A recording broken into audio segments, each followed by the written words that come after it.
കഴിഞ്ഞ ദിവസം റിലീസായ കറുപ്പ് എന്ന് പറയുന്ന തമിഴ് സിനിമയുണ്ട്. ആ സിനിമ തിയേറ്ററിൽ പ്രദർശിപ്പിച്ചുകൊണ്ടിരിക്കുമ്പോൾ ധാരാളം ആളുകൾ അവരുടെ ദേഹത്ത് കറുപ്പസ്വാമി കയറിയതുപോലെ എഴുന്നേറ്റ് നിന്ന് തുള്ളുക, അലറുക. നമ്മളിപ്പോൾ കറുപ്പസ്വാമി ഇവിടെ നിന്ന് പറയുന്നില്ലേ, ഈ പറയുന്ന നിമിഷം തന്നെ ഇവിടെ സാന്നിധ്യം ഉണ്ടാവുന്നു. അത്ര ക്ഷിപ്രമാണ്. ശാസ്താവിൻ്റെ സങ്കല്പമായിട്ട് എപ്പോഴും ചേർന്ന് നിൽക്കുന്ന ഒന്നാണ് ഈ കറുപ്പസ്വാമിയുടെ സങ്കല്പം.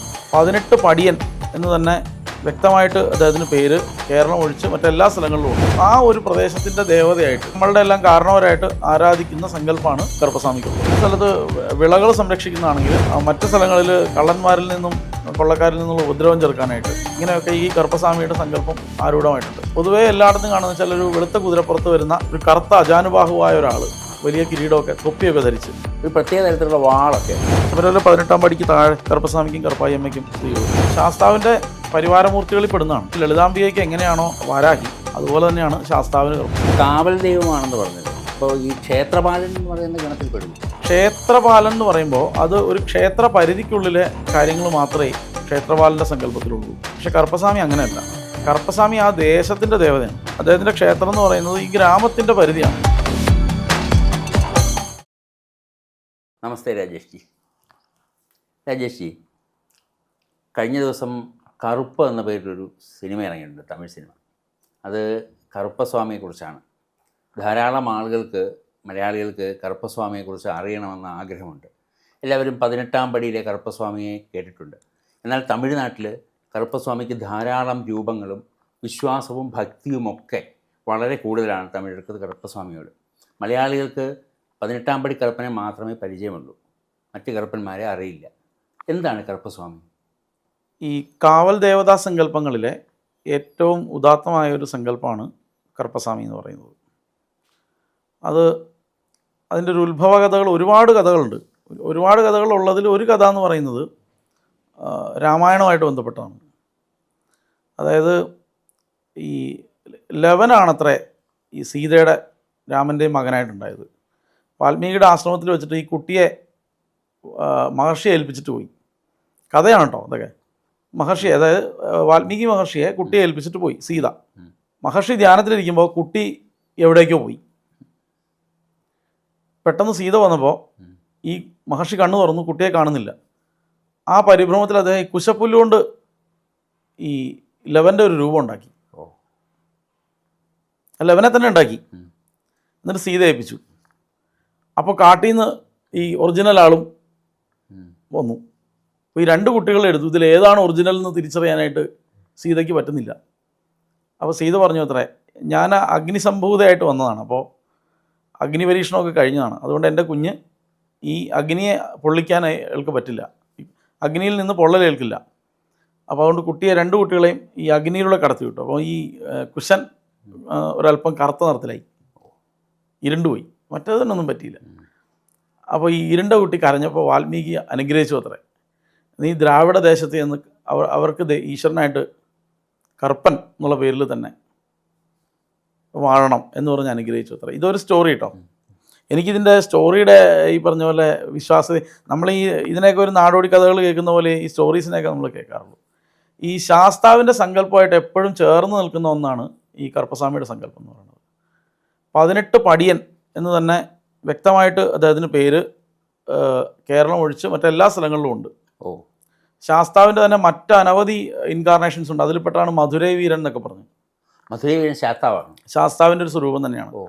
അത് നമ്മൾ മനസ്സിലാക്കേണ്ടത് ധർമ്മത്തെയും ശാസ്ത്രത്തെയും പ്രമാണമാക്കിക്കൊണ്ടുള്ള ജീവിതം നയിച്ച ഒരാൾ, വീരനായ ഒരാൾ, അയാളാണ് ശാസ്താവ്. ശാസ്താവ് എന്ന് പറയുന്ന ഒരു വലിയ സങ്കല്പമുണ്ടല്ലോ. ഉണ്ട്. ആ സങ്കല്പം എങ്ങനെയാണെന്ന് വെച്ചാൽ അതിലേക്ക് നമ്മൾ ഓരോരുത്തരും ഈ മന്ത്രമൂർത്തികളായി തീരുന്നവരെ. ധർമ്മശാസ്ത്ര സങ്കല്പത്തിൽ വലിയ ധർമ്മശാസ്താവുണ്ട്. ആ ശാസ്താവിനെ ഉപാസിക്കുകയും ധർമ്മത്തെയും ശാസ്ത്രത്തെയും മുറുക്കി പിടിക്കുകയും അതിനുവേണ്ടി ജീവിക്കുകയും ചെയ്ത ഒരാൾ സമാധിയാവുകയാണെങ്കിൽ, വീരനാവുകയാണെങ്കിൽ, അല്ലെങ്കിൽ വീരസമാധി ഉണ്ടാവുകയാണെങ്കിലൊക്കെ ശാസ്താവിൻ്റെ സങ്കല്പത്തിലേക്ക് മാറും. അങ്ങനെയാണ് ഈ അനവധി ശാസ്താ സ്വരൂപങ്ങൾ എല്ലാ നാട്ടിലും വരാൻ കാരണം. ശാസ്താവിന് ഒരുപാട് സ്വരൂപമുണ്ട്. കിരാത ശാസ്താവുണ്ട്, വേട്ടശാസ്താവുണ്ട്, അങ്ങനെ ഒരുപാട് സങ്കല്പം വരാനുള്ള കാരണം ഇതിൻ്റെ അനുസരിച്ചാണ്. അപ്പോൾ ഓരോ ഗോത്രങ്ങളിലും കുലങ്ങളിലും എല്ലാം ഈ ശാസ്താവ് ഉണ്ടാവാനുള്ള കാരണം അതാണ്. അപ്പം പുറത്തേക്ക് ഈ കറുപ്പസ്വാമിയുടെ സങ്കല്പം എന്താണെന്ന് വെച്ചാൽ ഈ ശാസ്താവിൻ്റെ ഒരു ഒരു ലഫ്റ്റനൻ്റാണ് ഈ കറുപ്പസ്വാമി. അതായത് അദ്ദേഹത്തിൻ്റെ ഒരു പ്രധാനപ്പെട്ട ഒരു സൈന്യാധിപൻ, അതാണ് കറുപ്പസ്വാമി എന്ന് പറയുന്നത്. ഈ ഐതിഹ്യമാലയ്ക്കകത്ത് പരിവാരമൂർത്തി എന്നാണ് വിശേഷിപ്പിച്ചിരിക്കുന്നത്. അപ്പോൾ പരിവാരമൂർത്തി എന്ന് പറയുമ്പോൾ കാര്യസ്ഥൻ എന്നൊക്കെയല്ലേ വരിക. പ്രത്യേക മൂലമന്ത്രമുണ്ട്, പ്രത്യേകമായിട്ട് മൂലമന്ത്രമുണ്ട്. ഈ നമ്മുടെ സുബ്രഹ്മണ്യൻ്റെ കൂടെയുള്ള ഹിഡുമ്പൻ സ്വാമി ഉണ്ടല്ലോ, അതിന് തുല്യമായ സ്ഥാനമാണ് ശാസ്താവിൻ്റെ കൂടെ കറുപ്പസ്വാമിക്ക്. പിന്നെ തമിഴ്നാട്ടിലേക്ക് പോകുന്ന കറുപ്പസ്വാമികൾ അതെങ്ങനെയാണെന്ന് വെച്ചാൽ കാവൽ കറുപ്പ്, വേട്ടക്കറുപ്പ്, ചിങ്കിലി കറുപ്പ് എന്നൊക്കെ പറഞ്ഞുകൊണ്ട് മായാണ്ടി കറുപ്പ്, അങ്ങനെ ഒരുപാട് സങ്കല്പം, ഈ മുനിയാണ്ടി ഇങ്ങനെയൊക്കെ പറഞ്ഞ ഒരുപാട് സങ്കല്പം ഈ കറുപ്പസ്വാമിക്കുണ്ട്. അതെങ്ങനെയാണെന്ന് വെച്ചാൽ ഒരു പ്രദേശവുമായി ബന്ധപ്പെട്ട് അവരുടെ ആ ഒരു പ്രദേശത്തിൻ്റെ ദേവതയായിട്ട്, കാവൽ ദേവതയായിട്ട്, അല്ലെങ്കിൽ നമ്മളൊക്കെ നമ്മളുടെ എല്ലാം കാരണവരായിട്ട് ആരാധിക്കുന്ന സങ്കല്പമാണ് ഈ കറുപ്പസ്വാമിക്കുള്ളത്. അത് ഒരു സ്ഥലത്ത് വിളകൾ സംരക്ഷിക്കുന്നതാണെങ്കിൽ മറ്റു സ്ഥലങ്ങളിൽ കള്ളന്മാരിൽ നിന്നും കൊള്ളക്കാരിൽ നിന്നുള്ള ഉപദ്രവം ചെറുക്കാനായിട്ട്, പിന്നെ ചില സ്ഥലങ്ങളിലാണെങ്കിൽ ആഭിചാര ദുർമൂർത്തികളെ ഒഴിപ്പിക്കാനായിട്ട്, ചില സ്ഥലങ്ങളിൽ സ്ത്രീകളുടെയും കുട്ടികളുടെയും രക്ഷയ്ക്കായിട്ട്, ഇങ്ങനെയൊക്കെ ഈ കറുപ്പസ്വാമിയുടെ സങ്കല്പം ആരൂഢമായിട്ടുണ്ട്. പൊതുവേ എല്ലായിടത്തും കാണുന്ന വെച്ചാൽ ഒരു വെളുത്ത കുതിരപ്പുറത്ത് വരുന്ന ഒരു കറുത്ത അജാനുബാഹുവായ ഒരാൾ, വലിയ കിരീടമൊക്കെ തൊപ്പിയൊക്കെ ധരിച്ച്, ഒരു പ്രത്യേക തരത്തിലുള്ള വാളൊക്കെ ഉണ്ട് കറുപ്പസ്വാമിയുടെ വാൾ. നമ്മൾ ഇപ്പോൾ നമ്മൾ കേരളത്തിൽ കാണുന്ന ഒരു പൈനാപ്പിൾ കത്തി പോലത്തെ നമ്മൾ വലിയ വാക്കത്തി, അതിന് അവർ പറയുന്നത് അരുവാന്നാണ് അവർ പറയുന്നത്. അരുവയല്ലത് നമ്മുടെ ഇവിടുത്തെ അരുവാന്ന് പറയുന്നത് കൊയ്ത്തരുവയാണ്, അതല്ല, അതിൻ്റെ ഒരു വലിയ രൂപമാണ് കയ്യിൽ പിടിച്ചിരിക്കുന്നത്. അതുമായി ബന്ധപ്പെട്ട് എനിക്ക് ഒരു അനുഭവകഥയുണ്ട്. അനുഭവം വെച്ചാൽ സ്വാമിയായിട്ടുള്ള ബന്ധപ്പെട്ട അനുഭവമല്ല. ഞാൻ ഈ സ്വാമി കറുപ്പസ്വാമി അവരുടെ കുടുംബദേവതയായിട്ടുള്ള ഒരു കുടുംബത്തിൽ തമിഴ്നാട്ടിൽ പോയിട്ടുണ്ട്. അപ്പോൾ അവരുടെ വീട്ടിൽ വലിയ സമ്പന്നരായിട്ടുള്ള ആളുകളാണ്. വലിയൊരു പൂജാമുറിയാണ്. പൂജാമുറി എന്നൊക്കെ പറഞ്ഞാൽ എൻ്റെ വീടിൻ്റെ വലിപ്പമുണ്ട് പൂജാമുറിക്ക്, അത്ര വലിയ പൂജാമുറി. അതിൽ വെച്ചിരിക്കുന്നത് വലിയ സ്റ്റാൻഡിൽ സ്വർണ്ണമൊക്കെ പൊതിഞ്ഞ വലിയ പീഠമൊക്കെയാണ്, അഭിഷേക പീഠമൊക്കെ. അവിടെ വെച്ചിരിക്കുന്നത് ഈ അരുവയാണ്, ഈ രൂപത്തിലുള്ള അരുവയാണ് പ്രതിഷ്ഠിച്ചിരിക്കുന്നത്. അപ്പോൾ അവിടെ പൂജയൊക്കെ ഉണ്ട്, ഈ ബലിയൊക്കെ ഉണ്ട് അവിടെ, ഈ വാമാചാരപ്രകാരമുള്ള കോഴിവെട്ട് അതൊക്കെ ഉണ്ട്, വീടിനകത്ത് തന്നെ ഉണ്ട്. അപ്പം ഞാൻ അവരോട് ചോദിച്ചത് ഇങ്ങനെ വരാനുള്ളൊരു കാരണം എന്താണ്. അപ്പോൾ പറഞ്ഞു ഞങ്ങളുടെ മുത്തശ്ശൻ്റെ കാലത്ത് വന്നതാണ്. അത് മുത്തശ്ശൻ കുട്ടിയായിരുന്ന കാലത്ത് ഈ തോൽപ്പാവക്കൂത്ത് കാണാൻ പോയത്ര അടുത്തുള്ള ഏതൊരു ക്ഷേത്രത്തിൽ. എന്നിട്ട് അവിടെ കിടന്ന് ഉറങ്ങിപ്പോയി, എവിടെയോ കിടന്ന് അങ്ങ് ഉറങ്ങി, കുട്ടി, ചെറിയ കുട്ടി. അപ്പോൾ കൂടെ ഉള്ളവരാ, കുറേ ആളുകളുടെ കൂട്ടത്തിലാണ്. ഇവർ അറിയാലോ, ഈ ഒരു ഗ്യാങ് ആയിട്ട് ഇങ്ങനെ പോകുന്നതാണ്. മറ്റുള്ള കുഞ്ഞുങ്ങളും ആൾക്കാരും എല്ലാം പോയി. അപ്പോൾ പാതിരാത്രി ഇയാൾ ഉണർന്നെഴുന്നേറ്റ് വീട്ടിൽ പോകാനായിട്ട് വഴി അറിയില്ല, ഒന്നും അറിയില്ല, കിടന്ന് നിലവിളിച്ചപ്പം ഈ ചില തരത്തിലുള്ള ഈ ഉപദ്രവങ്ങൾ അദ്ദേഹത്തിന് ഉണ്ടായി. ആ സമയത്ത് ഇറങ്ങി നടക്കുന്ന മറ്റു ചില മൂർത്തികളെ കൊണ്ടുള്ള പെട്ടെന്ന് കുതിരക്കുളമ്പടി കേട്ടു. കുതിരപ്പുറത്ത് അജാനുബാഹുവരാൾ വന്നു, കുട്ടിയെ എടുത്ത് കുതിരപ്പുറത്ത് കയറ്റി കൊണ്ടുപോയി, മുമ്പിലിരുത്തി കൊണ്ടുപോയി. എന്നിട്ട് വീട് അടുത്ത് വരെ കൊണ്ടുപോയി. വീടെത്താറായപ്പം ഈ അരുവ കൈ കൊടുത്തു, ഇനി ഇതും പിടിച്ച് നടന്നോളാൻ പറഞ്ഞു. അങ്ങനെയാണത്ര അവരുടെ കയ്യിൽ ഇത് വന്നതെന്നൊരു സ്റ്റോറി. അപ്പം ഞാൻ പിന്നീടത് തൃപ്പൂണിത്തുറയിലുള്ള എൻ്റെ ഒരു ഗുരുനാഥനോട് ചോദിക്കുമ്പോൾ അദ്ദേഹം അല്ല, തമിഴ്നാട്ടിലാണ്. അദ്ദേഹത്തോട് ചോദിച്ചാൽ പറഞ്ഞത് തമിഴ്നാട്ടിലെ എല്ലാ ജില്ലയിലും ഈ സെയിം സ്റ്റോറി ഉണ്ട്. ഈ സെയിം സ്റ്റോറി ഇതുപോലെ, അല്ലെങ്കിൽ ഇതിൻ്റെ വേറൊരു വേർഷനിൽ ഈ സെയിം സ്റ്റോറി തന്നെ പറയാറുണ്ട്. എനിക്കതൊന്നും അത്രയ്ക്കൊന്നും ധാരണയില്ല. എന്തായാലും നുണ പറഞ്ഞാണോ അല്ലയോ എന്നുള്ളതല്ല. പിന്നീട് മനസ്സിലായതെന്ന് വെച്ചാൽ അവിടുന്ന് 1 കിലോമീറ്റർ അപ്പുറത്തുള്ള കറുപ്പസ്വാമി കോവിലിലെ വെച്ചിരുന്ന ആരോ നടയിൽ വെച്ചിരുന്ന അരുവാളാണ് ഇവരുടെ കയ്യിൽ വന്നത്. അപ്പോൾ അദ്ദേഹം തന്നെ എടുത്തു കൊടുത്തു എന്നാണ് സങ്കല്പം. അപ്പോൾ അതുകൊണ്ടാണ് അവരത് വെച്ച് ആരാധിക്കുന്നത്. എന്തായാലും ഗംഭീര മൂർത്തിയാണ്. കാരണം എന്താ വെച്ചാൽ ഇതൊക്കെ ശനിയുമായി ബന്ധപ്പെട്ട മൂർത്തികളാണ്. അപ്പം ഈ സത്യം, ധർമ്മം, ന്യായം, അന്യായം, ഇത്തരം വിഷയങ്ങളിൽ ശനിയാണ് ആധിപത്യമുള്ള ആൾ. ശനി ന്യായാധിപനാണ്. ശനി ഗ്രഹങ്ങളിലെ ഈശ്വരസ്ഥാനം ശനിക്ക് മാത്രമേ ഉള്ളൂ. ശനീശ്വരൻ എന്നാണ് വിളിക്കുന്നത്, വേറെ ആരെയും അങ്ങനെ വിളിക്കാറില്ല. അപ്പോൾ എന്താ വെച്ചാൽ ഇദ്ദേഹം ഒരു തീരുമാനം എടുത്താൽ പിന്നീട് അത് ന്യായമായിരിക്കും, അല്ലെങ്കിൽ ചട്ടവിരുദ്ധമായിട്ട് ന്യായവിരുദ്ധമായിട്ടുള്ള ഒരു തീരുമാനം ഉണ്ടാവില്ല. അത് ഉറപ്പായതുകൊണ്ടാണ് ഇദ്ദേഹത്തെ ഈ ശനിയുടെ മൂർത്തികളായിട്ട് കണക്കാക്കാൻ. അപ്പം അതിൻ്റെ ഗുണം എന്താ വെച്ചാൽ ഈ ഒരു ദേശത്തെ ന്യായാന്യായങ്ങൾ, ധർമാധർമ്മങ്ങളുടെയൊക്കെ സംരക്ഷണം, അതിൻ്റെ ഉത്തരവാദിത്തമുള്ള മൂർത്തിയാണ് ഈ കറുപ്പസ്വാമി എന്ന് പറയുന്നത്. ഇന്നും തമിഴ്നാട്ടിൽ ഈ നിമിഷം നമ്മൾ ഈ പറയുന്ന നിമിഷവും കറുപ്പസ്വാമിയുടെ ആരാധന അതിഗംഭീരമായിട്ട് നടക്കുന്നുണ്ട്. ഈ എൻ്റെ അടുത്ത് ചിലപ്പോൾ ആളുകൾ വരുമ്പോൾ ഒരു സീസണലായിട്ട് വരും. അത് എനിക്കും അത്ഭുതം തോന്നാറുണ്ട്. ഇപ്പോൾ ഒരാൾ ഒരു തവണ കറുപ്പസ്വാമിയുടെ വിഷയമായിട്ട് എൻ്റെ അടുത്ത് വന്നു. അതായത് കറുപ്പസ്വാമിയെ കൊണ്ട് പരിഹാരം നടക്കേണ്ട ഒരു വിഷയത്തിൽ അവരെ അവിടെ പറഞ്ഞയച്ചു. പിന്നെ തുടരെ ഒരു മാസത്തോളം എനിക്ക് വരുന്നതെല്ലാം ഈ കറുപ്പസ്വാമിയായിട്ട് ബന്ധപ്പെട്ട കാര്യങ്ങളാണ്. അവിടെ പോയി ചെയ്യേണ്ട വിഷയങ്ങളാണ്. ഇപ്പം അത് കഴിഞ്ഞു. ആ സീസൺ കഴിഞ്ഞു. കുറേ നാൾ ഭുവനേശ്വരിയെ കൊണ്ടുവരും, കുറേ നാൾ അത് ശാസ്താവിൻ്റെ വിഷയം വരും, അത് കഴിഞ്ഞാൽ സുബ്രഹ്മണ്യൻ്റെ വിഷയം വരും. അത് കഴിഞ്ഞ് ഇങ്ങനെ തോന്നുന്നു. അത് കുറേ ആളുകൾ അതിനുവേണ്ടി ആളുകൾ വരും. അപ്പം കറുപ്പസ്വാമി, അപ്പം ഈ നമ്മുടെ ഈ കോട്ടവാസൽ കറുപ്പസ്വാമി പൊതുവെ അങ്ങോട്ടാണ് വഴിപാടുകളൊക്കെ എഴുതി വിടാറ്. അതായത് ചെങ്കോട്ടയ്ക്ക് ഇപ്പുറത്ത് കേരളത്തിന്റെ അതിർത്തിയിലുള്ള ആര്യങ്കാവ് ചെക്ക് പോസ്റ്റ് കഴിഞ്ഞിട്ടുള്ള ആ സൈഡിലുള്ള. അതെ. ഈ പൊതുവെ വാമാചാരമാണല്ലോ കറുപ്പസ്വാമിക്ക് പതിവ്. അപ്പം നമ്മുടെ ഇവിടെയൊന്നും അധികം അങ്ങനെ നിയമമൂലവും മറ്റു ചില പ്രശ്നങ്ങൾ കാരണവും നമുക്കിവിടെ ചെയ്യാൻ പറ്റില്ല. തമിഴ്നാട്ടിൽ അത് ചെയ്യാവുന്നതുകൊണ്ട് അവിടെ അത് നടന്നു പോകുന്നു. ഈ ക്ഷേത്രം കേരളത്തിൻ്റെ തമിഴ്നാട്ടിൻ്റെ അതിർത്തിയിലാണ്, പടി ഇറങ്ങുന്നത് തമിഴ്നാട്ടിലേക്കാണെന്നൊക്കെയാണ് പറയുന്നത്. അതെ. ഞാൻ ഈ വാമാചാരത്തോട് പൊതുവെ ഒരു വിമുഖത എന്ന് പറയാൻ പറ്റില്ല, എനിക്ക് വേണ്ട എന്നുള്ളൊരു പക്ഷേ ഉള്ളൂ. എനിക്ക് ചെയ്യുന്നവർ ചെയ്തോട്ടെ, അത് അവരുടെ ഇഷ്ടം എന്നുള്ള ഇതാണ്. അപ്പോൾ നമുക്കിവിടെ ചെയ്യാൻ പറ്റില്ലാത്തതുകൊണ്ട് അങ്ങനെ എന്തെങ്കിലും ഒരു ആവശ്യം വരുമ്പോൾ കറുപ്പസ്വാമിക്ക് വഴിപാട് നടത്താൻ പറയുമ്പോൾ പിന്നെ ഇതേ ഉള്ളൂ വഴിപാടെന്ന് പറയും. കറുപ്പസ്വാമിക്ക് കടാവെട്ടെന്നാണ് അവർ പറയുന്നത്. കറുപ്പനൂട്ടെന്ന് പറഞ്ഞൊരു വഴിപാടുണ്ടല്ലോ. ഉണ്ട്. ഈ വലിയൊരു കറുപ്പസ്വാമി ക്ഷേത്രം ഞാൻ പറഞ്ഞുതരാം. നമ്മൾ പഴമുതിർച്ചോല മധുര പഴമുതിർച്ചോല പോയി കഴിഞ്ഞാൽ അതിനും ഏറ്റവും മുകളിൽ ആ മലയുടെ മുകളിൽ രാക്കാച്ചിയമ്മൻ കോവിൽ. അവിടുന്ന് താഴേക്ക് വന്നാൽ സുബ്രഹ്മണ്യ സ്വാമി ക്ഷേത്രം, ഒരു വിഷ്ണു ക്ഷേത്രം കൂടെ ഉണ്ട്. അതിന്റെ തൊട്ട് താഴെ, അതിന്റെ താഴെയുള്ളതാണ് തിരുപ്പതിയിൽപ്പെട്ട 108 തിരുപ്പതികളിൽപ്പെട്ട അളകർ കോവിൽ. അളകർ കോവിലിന്റെ ഒരു ഗോപുരവാതില് കറുപ്പസ്വാമിയാണ്. വാതിൽ അപ്പം പ്രത്യേക മൂർത്തിയില്ല. ആ വാതിലാണ് വർഷത്തിൽ ഒരിക്കലും അത് തുറക്കാറുള്ളൂ. ആ വാതിലാണ് കറുപ്പസ്വാമിയെ ആരാധിക്കുന്നത്. വലിയ ഇത്. കറുപ്പസ്വാമിക്ക് അവിടെ ചന്ദനം വീഴ്ത്താണ്, കളഭം ചന്ദനം, അത് കലക്കി ഒഴിക്കുകയാണ്. പിന്നെ ഈ പ്രദേശവാസികൾ ആ ഭാഗത്തൊക്കെ ഉള്ളവർ അവിടെ ഈ പറഞ്ഞ പോലെ വാമാചാരപ്രകാരമുള്ള ബലിയൊക്കെ ചെയ്ത് അവരവിടെ അതിനുള്ള ഇതൊക്കെ ഉണ്ടാക്കി വിതരണമൊക്കെ ചെയ്യുന്നതാണ്, ഭക്ഷണമൊക്കെ ഉണ്ടാക്കി. നമ്മുടെ ഡിപ്പാർട്ട്മെൻ്റ് അല്ലാത്തതുകൊണ്ട് നമുക്ക് ആവശ്യമില്ലാത്തതുകൊണ്ട് നമ്മളങ്ങനെ അങ്ങോട്ട് ശ്രദ്ധിച്ചിട്ടില്ല. അളകർകോവിൽ വരെ പോയിട്ട് തിരിച്ചു വരും.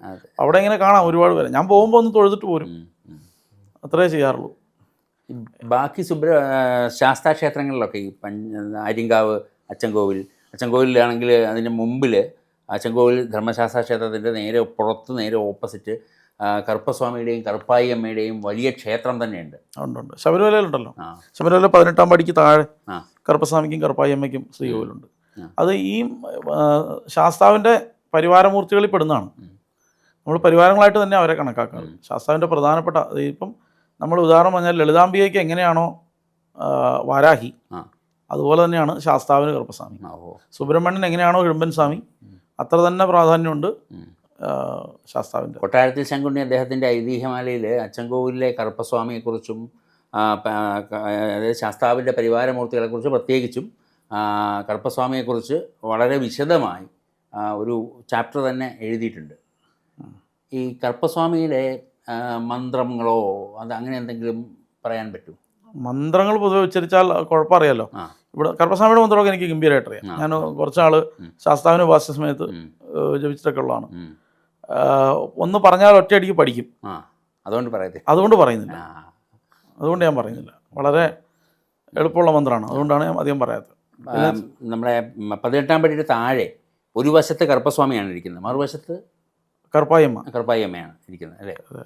അവിടെ ഇത് തന്നെയാണ് ശാസ്താവിൻ്റെ പരിവാരങ്ങളിൽപ്പെട്ട ഏറ്റവും പ്രധാനപ്പെട്ട പരിവാരമൂർത്തികളിലൊന്നാണ് ഈ പറഞ്ഞ രണ്ടുപേരും. അതേസമയത്ത് വലിയ കടുത്ത കൊച്ചുകടുത്ത എന്ന് പറയുന്നത് ശബരിമല ധർമ്മശാസ്താവിൻ്റെ മാത്രമാണ്.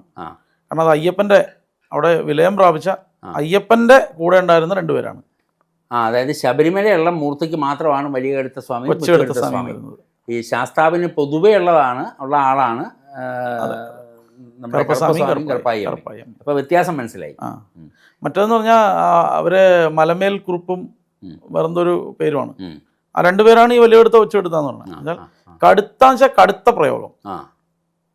വാക്ക് തന്നെ അങ്ങനെയാണെങ്കിൽ വലിയ കടുത്ത മീൻസ് ആള് കുറച്ച് യോദ്ധാവായിരുന്നു. ഈ രണ്ട് യോദ്ധാക്കന്മാർ, ആള് വലുതായിരുന്നു, മറ്റേ ആള് ചെറുതായിരുന്നു. ഞാൻ മനസ്സിലാക്കിയതാട്ടോ. പ്രയോഗങ്ങളിൽ രണ്ടുപേരും കടുത്ത പ്രയോഗങ്ങൾ ചെയ്യാൻ ശേഷിയുള്ള ആളായിരുന്നു. ശാരീരികമായ വ്യത്യാസം ഉണ്ടെന്ന്. അതെ. അതിൽ ഉദയനുമായിട്ടുള്ള യുദ്ധത്തിൽ വലിയ കടുത്ത ആണ് സമാധിയായത്. വലിയ കടുത്ത വീരസമാധിയായി. കൊച്ചുകടുത്തയുടെ ഒരു കാലും മറ്റും നഷ്ടപ്പെടുമോ അങ്ങനെ എന്തോ വെച്ച്. പിന്നെ അദ്ദേഹം അവിടെ ദേവലകനായിട്ട് അവിടെ കുറേ കാലം പണ്ട് കാലം മുതലേ ഉണ്ടായിരുന്നു എന്നൊക്കെ ഇങ്ങനെ പറഞ്ഞു കേട്ടിട്ടുണ്ട്. അവിടെ ഗുരുതി നടത്തിക്കൊണ്ടിരുന്ന ആളുകൾ പറഞ്ഞിട്ടുണ്ട്. ചെറിയ പ്രായത്തിൽ തന്നെ കേട്ടിട്ടുണ്ട് ഇങ്ങനെ ഉണ്ടായിരുന്നു. ഈ കാവൽ ദൈവമാണെന്ന് പറഞ്ഞല്ലോ. അപ്പോൾ ഈ ക്ഷേത്രപാലൻ എന്ന് പറയുന്ന ഗണത്തിൽ പെടുമോ? ക്ഷേത്രപാലൻ എന്ന് പറയുമ്പോൾ അത് ഒരു ക്ഷേത്ര പരിധിക്കുള്ളിലെ കാര്യങ്ങൾ മാത്രമേ ക്ഷേത്രപാലൻ്റെ സങ്കല്പത്തിലുള്ളൂ. പക്ഷെ കറുപ്പസ്വാമി അങ്ങനെയല്ല. കറുപ്പസ്വാമി ആ ദേശത്തിൻ്റെ ദേവതയാണ്. അദ്ദേഹത്തിൻ്റെ ക്ഷേത്രം എന്ന് പറയുന്നത്, അങ്ങനെ ഒരു ക്ഷേത്രത്തിൻ്റെ ദേവതയാണ് അദ്ദേഹമെങ്കിൽ, പാലകനാണെങ്കിൽ അദ്ദേഹത്തിൻ്റെ ക്ഷേത്രം എന്ന് പറയുന്നത് ഈ ഗ്രാമത്തിൻ്റെ പരിധിയാണ്. ഓക്കെ. അപ്പം നമ്മളിപ്പോൾ ഇവിടെ പറഞ്ഞാൽ ഇപ്പം ശുഗപുരം ഗ്രാമം, ഒരു ഗ്രാമം നമ്മൾ നിശ്ചയിച്ചിട്ടുണ്ട്. ഗ്രാമത്തിന് അതിർത്തികളും ഉണ്ടല്ലോ. ആ അതിർത്തിക്കുള്ളിൽ ഉള്ള എല്ലാ കാര്യങ്ങളും ആ ഗ്രാമത്തിൻ്റെ ദേവതയായിട്ടുള്ള ആളാണ് കറുപ്പസ്വാമി എന്ന് പറയുന്നത്. പക്ഷെ എവിടെ നിന്ന് വിളിച്ചാലും വിളിയേക്കും, എവിടെ വഴിപാട് നടത്തിയാലും വലിക്കും. ക്ഷിപ്രപ്രസാദിയാണ്, പെട്ടെന്ന് വലിക്കും. പിന്നെ അതുപോലെ ഈ വഴിപാട് കൊടുക്കുമ്പോൾ നേദ്യം കൊടുക്കുന്ന സമയത്ത് പല പ്രത്യേക തരത്തിലുള്ള വസ്തുക്കളുമാണല്ലോ നേദ്യം കൊടുക്കുന്നത്. കേരളത്തിൽ പോലും പല ലയങ്ങളിലും ഇടുക്കിയിലെ ഭാഗങ്ങളിലുമൊക്കെ ഈ കറുപ്പസ്വാമിക്ക് പല വഴിപാടുകളും ഒക്കെയാണ്. അപ്പോൾ ഈ ക്ഷിപ്രപ്രസാദിയാകുന്നത് എങ്ങനെയാണ്? ഒന്ന് ശനിയായിട്ട് ബന്ധപ്പെട്ട തമോ രൂപത്തിലുള്ള മൂർത്തികളല്ലേ, കുറച്ചുകൂടി അവർ മെറ്റീരിയലൈസ്ഡ് ആണ്. എന്നാൽ വിളിച്ചാൽ അപ്പം തന്നെ അറിയുന്ന ആളുകളാണ്. ഈ പ്രകാശ സ്വരൂപികളല്ല, കുറച്ചുകൂടി ഒരു താഴേക്ക് ഉള്ള സ്വരൂപമാണ്. ഒരു ഭൈരവ സങ്കല്പങ്ങളാണ്. അപ്പം അതിന് കുറച്ചും കൂടി പണിയെടുക്കാനായിട്ട് പെട്ടെന്ന് റിയാക്ട് ചെയ്യാൻ പറ്റും. അപ്പം ശനി ദോഷം പരിഹരിക്കാൻ, അല്ലെങ്കിൽ ശനിയുമായി ബന്ധപ്പെട്ടിട്ടുള്ള എന്തെങ്കിലും ഗ്രഹപ്രയോഗമോ മറ്റോ ഉണ്ടെങ്കിൽ കറുപ്പസ്വാമിയെ പ്രാർത്ഥിച്ചാൽ മതിയോ? കറുപ്പസ്വാമിയെ പുരശാസ്താവിനെ തന്നെ ഭജിക്കണം. നോക്കി, ഇത് തർക്കങ്ങൾ ഇപ്പം നമ്മളുടെ ഭാഗത്തൊരു ന്യായം ഉണ്ടായി, പക്ഷെ നമുക്കെതിരെ അന്യായം പ്രവർത്തിക്കുന്നു, അല്ലെങ്കിൽ എനിക്ക് കിട്ടേണ്ടത് കിട്ടാതെ പോകുന്നു, ഇത്തരം വിഷയങ്ങൾ, അല്ലെങ്കിൽ എനിക്കെതിരെ ആഭിചാരം ചെയ്യുന്നു, എനിക്കെതിരെ ആളുകൾ അപവാദം പറഞ്ഞു നടക്കുന്നു, ഇങ്ങനത്തെ വിഷയങ്ങളിലൊക്കെ സ്വാമി കൊള്ളാം, ഗംഭീരമായിട്ട് തന്നെ ഫലിക്കും. പിന്നെ ഈ ചില റൈറ്റപ്പുകളിൽ വായിച്ചിട്ടുണ്ട്, കറുപ്പസ്വാമി സ്വന്തം ഭക്തർക്ക് വേണ്ടി മറ്റു മൂർത്തികളോട് വേണമെങ്കിൽ വഴക്കിടാൻ വരെ തയ്യാറാകും എന്നൊക്കെ പറഞ്ഞിട്ടുള്ള ചില അത്യുക്തികളൊക്കെ വായിച്ചിട്ടുണ്ട്. ഉണ്ടാവുമായിരിക്കും കേട്ടോ, നമ്മൾ വഴക്കുണ്ടാക്കുന്നൊന്നും കണ്ടിട്ടില്ല. അത് ശരിയാണ്. തമിഴർ മാത്രം ഈ ചങ്ങല കിലുക്കിയ ഒരു അനുഭവം, ചങ്ങല വീശിയ ഒരു അനുഭവം ഒരാൾ എന്നോട് പറഞ്ഞിട്ടുണ്ട്. തമിഴ് മാന്ത്രികൻ എന്നോട് പറഞ്ഞിട്ടുണ്ട്. ഈ ഒരു കുടുംബമായിട്ട് വഴക്കുണ്ടായ സമയത്ത് വെച്ചാൽ ഇയാൾക്ക് വ്യക്തിപരമായി വഴക്കുണ്ടായ സമയത്ത് ഇദ്ദേഹം അവരെ ഉപദ്രവിക്കാനായിട്ട് കുറേ ആഭിചാരമൂർത്തികളെയൊക്കെ അയക്കുകയൊക്കെ ചെയ്തു. അത്ര അയച്ചപ്പോൾ ഇവർ പോയി കറുപ്പസ്വാമിയെ അഭയം പ്രാപിച്ചു, രക്ഷപ്പെടാൻ പറ്റില്ലാതെ. രാത്രി ഇയാളുടെ വീടിന് ചുറ്റും ചങ്ങല വായുവിൽ ചുഴറ്റുന്ന ശബ്ദം, ചാട്ടവാള ചുഴറ്റുന്ന സൗണ്ട് പോലെ ചങ്ങല ചുഴറ്റുന്ന ശബ്ദവും ചങ്ങല വലിയുന്ന ശബ്ദവും കേട്ടു. അയാൾ ഭയപ്പെട്ടു. എന്നിട്ട് രാവിലെ പോയി ചെയ്തതൊക്കെ തിരിച്ചു ആക്കി. എന്നിട്ട് രാവിലെ പോയി അവരോട് പറഞ്ഞ് സംസാരിച്ച് പ്രശ്നം അവിടെ സെറ്റിൽ ചെയ്തു. അങ്ങനെ അനുഭവം. ഒരു തമിഴ് മാന്ത്രികൻ മുത്തുസ്വാമി എന്ന് പറഞ്ഞൊരാൾ എനിക്ക് പരിചയമുള്ളതാണ്. കുറേ ഈ ദ്രാവിഡ മന്ത്രങ്ങളൊക്കെ ഒരുപാട്, ഈ മലയാളവും തമിഴും കൂടെ ഇലകലർന്നുള്ള മന്ത്രങ്ങളൊക്കെ ഉണ്ട്. ഓ, അങ്ങനെയുണ്ടോ? മണിപ്രവാളം പോലെ. മണിപ്രവാളം സംസ്കൃതമാണല്ലോ. അതുപോലെ ഒരു തമിഴാള മന്ത്രങ്ങൾ കുറേ നമ്മൾ തമാശയ്ക്ക് പറയുന്ന, അങ്ങനെ ഭാഷയില്ല, മലയാളം തന്നെ. എനിക്ക് തോന്നുന്നത് ഈ തമിഴിൽ നിന്ന് മലയാളം ഇങ്ങനെ മാറി വന്നൊരു കാലം ഉണ്ടല്ലോ, ഉരുത്തിരിഞ്ഞു വന്ന ആ കാലത്ത് ഉണ്ടായ മന്ത്രങ്ങളാണെന്ന് തോന്നുന്നു. അങ്ങനത്തെ മന്ത്രങ്ങളുണ്ട്. ഇത്തരം മന്ത്രങ്ങൾക്ക് ഈ ഫലശേഷി പെട്ടെന്നാണെന്നും പറയുന്നുണ്ട് ദ്രാവിഡ മന്ത്രങ്ങൾ. ഭാഷാമന്ത്രങ്ങൾക്കെല്ലാം തന്നെയും പെട്ടെന്ന് ഫലിക്കും. ഭാഷ നമ്മൾ അനവധി കാലമായി നമ്മൾ ജനിച്ച കാലം മുതൽ ഉപയോഗിച്ച് നമുക്ക് സിദ്ധി വന്ന ഒന്നല്ലേ ഭാഷ. അതെ. അപ്പോൾ ആ ഭാഷയിലുള്ള മന്ത്രങ്ങൾ ഫലിക്കാൻ അധികം താമസമൊന്നും വേണ്ട, പെട്ടെന്ന് ഫലിക്കും. പിന്നെ കേവലമായ മന്ത്രസിദ്ധി ഏതെങ്കിലും മന്ത്രത്തിലുള്ള ഒരാളെ സംബന്ധിച്ച് ഭാഷാമന്ത്രങ്ങൾ വളരെ എളുപ്പം ഫലിക്കും. കറുപ്പസ്വാമിയെക്കുറിച്ച് ഇപ്പോൾ അച്ചൻകോവിലെയും കോട്ടവാസലിലെയും കറുപ്പസ്വാമിയെക്കുറിച്ച് അറിയുകയും കേൾക്കുകയൊക്കെ ചെയ്തപ്പോൾ ശാസ്താവിൻ്റെ പരിവാരമൂർത്തിയാണെന്നൊക്കെ മനസ്സിലാക്കി കഴിഞ്ഞപ്പോൾ തോന്നിയൊരു സംശയമാണ്. കേരളത്തിൽ എല്ലാ പഞ്ചായത്തുകളിലും എല്ലാ ദേശങ്ങളിലും ശാസ്താക്ഷേത്രങ്ങളുണ്ട്, ധാരാളം ഉപദേവതകളുമുണ്ട്. പക്ഷേ മലയോരത്തുള്ള ക്ഷേത്രങ്ങളിലല്ലാതെ പടിഞ്ഞാട്ട് വരുമ്പോൾ, അല്ലെങ്കിൽ പടിഞ്ഞാറ് ദിക്കിലേക്ക് വരുമ്പോൾ, ഉള്ളിലേക്ക് വരുമ്പോൾ ഉള്ള ക്ഷേത്രങ്ങളിലൊന്നും, ശാസ്താക്ഷേത്രങ്ങളിൽ പ്രത്യേകിച്ച് കറുപ്പസ്വാമി ഒരു ഉപദേവതയായിട്ടൊന്നും കണ്ടിട്ടില്ല. പ്രത്യേകം പ്രതിഷ്ഠിക്കണം എന്നില്ല. അത് ഉം. ശബരിവാര പൂജയായിട്ട് കഴിക്കുകയാണെങ്കിൽ ശബരിവാര മൂർത്തിയിൽ പെടുന്നതാണ്. അപ്പം പ്രത്യേകിച്ച് അവിടെ ചെയ്തില്ലെങ്കിലും അവിടെ സാന്നിധ്യം ഉണ്ടാവും. എല്ലാ ശാസ്താക്ഷേത്രങ്ങളിലും കറുപ്പസ്വാമിയുടെ സാന്നിധ്യം ഉണ്ടാവും. നമ്മൾ പറഞ്ഞില്ലെങ്കിലും ആ മൂർത്തി അവിടെ ഉള്ളതാണ്. ശാസ്താവ് അവിടെ ഉണ്ടെങ്കിൽ മൂർത്തിയുടെ സാന്നിധ്യം അവിടെ ഉണ്ട്. കഴിഞ്ഞ ദിവസം റിലീസായ കറുപ്പ് എന്ന് പറയുന്ന തമിഴ് സിനിമയുണ്ടല്ലോ, ആ സിനിമ തിയേറ്ററിൽ പ്രദർശിപ്പിച്ചുകൊണ്ടിരിക്കുമ്പോൾ ധാരാളം ആളുകൾ അവരുടെ ദേഹത്ത് കറുപ്പസ്വാമി കയറിയതുപോലെ എഴുന്നേറ്റ് നിന്ന് തുള്ളുക, അലറുക. ഈ കറുപ്പസ്വാമിയുടെ ആരാധനാ സമ്പ്രദായം തന്നെ ബഹളമയമാണ്. പാട്ടുകളൊക്കെ കേട്ട, ഭക്തിഗാനങ്ങളൊക്കെ കേട്ട് കഴിഞ്ഞാൽ ഭയങ്കര ശബ്ദവും, ഉച്ചത്തിലുള്ള ശബ്ദവും, ഈ പ്രാർത്ഥനകളും ആരാധനയൊക്കെ ആ രീതിയിലാണ്. അതേപോലെ ഈ തിയേറ്ററിനുള്ളിൽ ഇവർ എഴുന്നേറ്റ് നിന്ന് തുള്ളുകയൊക്കെ ചെയ്യുന്നുണ്ട്. അതെന്തുകൊണ്ടായിരിക്കും അങ്ങനെ സംഭവിക്കുന്നത്? ഒരു ഞാൻ പറഞ്ഞില്ലേ, ഇതിൻ്റെ ഒരു സൈക്കിക് വൈബ്രേഷനാണ് ഇതിൻ്റെ. നമ്മൾ ഒരു മൂർത്തിയെ പറ്റി ഇപ്പം നമ്മളിപ്പോൾ കറുപ്പസ്വാമി ഇവിടെ ഇരുന്ന് പറയുന്നില്ലേ, ഈ പറയുന്ന നിമിഷം തന്നെ ഇവിടെ സാന്നിധ്യം ഉണ്ടാവുന്നുണ്ട്. അത്ര ക്ഷിപ്രമാണ്. ഉണ്ട്. നമ്മുടെ സങ്കല്പമാണല്ലോ എല്ലാത്തിൻ്റെയും. അതെ. അപ്പം നമ്മൾ സങ്കല്പിച്ചിട്ടുണ്ടെങ്കിൽ അവിടെ സാന്നിധ്യം ഉണ്ടാവുന്നുണ്ട്. അപ്പം ഈ സിനിമ എന്ന് പറയുമ്പോൾ അത് ഒരുപാട് ആളുകളുടെ സങ്കല്പവും അവരതിൽ കൊടുത്തിരിക്കുന്ന ഒരു എഫേർട്ടും ഒക്കെ ഉണ്ടല്ലോ, അതിനെപ്പറ്റി ചെയ്തിരിക്കുന്ന റിസർച്ചും ഒക്കെ ഉണ്ടല്ലോ. അപ്പോൾ അത്ര ഊർജ്ജം അവിടെ നിലനിൽക്കുമ്പോൾ ആ സാന്നിധ്യം ഉണ്ടാവും. ചില ആളുകളിൽ അതൊരു വൈബ്രേഷൻ ഉണ്ടാക്കാം. അതെനിക്ക് പറഞ്ഞാൽ ഒരുപാട് സിനിമകളിൽ അത് വന്നിട്ടുണ്ട്. കാന്താര സിനിമയും അതെ സമാനമായിട്ടുള്ള സാഹചര്യങ്ങളുണ്ടായിട്ടുണ്ട്. അത് പ്രത്യേക തരത്തിലുള്ള മൂർത്തിയെക്കുറിച്ചാണല്ലോ സംസാരിക്കുന്നത്. അത് ഉണ്ടാവാം. കേരളത്തിലെ പൊതുവെ ഇത് കാണുന്ന പ്രേക്ഷകർക്ക് വേണ്ടി അവർക്ക് കറുപ്പസ്വാമിയെ ആരാധിക്കണമെങ്കിൽ, അല്ലെങ്കിൽ കറുപ്പസ്വാമിയുടെ അടുത്ത് അഭയം പ്രാപിക്കണമെങ്കിൽ ഏത് ക്ഷേത്രത്തിൽ പോകണം? ശബരിമലയിലുണ്ട്, പക്ഷെ അവിടെ സാധാരണ തരത്തിലുള്ള വഴിപാടുകളും മറ്റു കാര്യങ്ങളൊക്കെയാണ്. പിന്നെ കോട്ടവാസൽ കറുപ്പസ്വാമി, മലയോര ശാസ്താക്ഷേത്രങ്ങളിലെല്ലാം, ആര്യങ്കാവ്, കുളത്തൂപ്പുഴ, അച്ചൻകോവിൽ, അവിടെയെല്ലാം കറുപ്പസ്വാമിയുടെ ക്ഷേത്രങ്ങളുണ്ട്.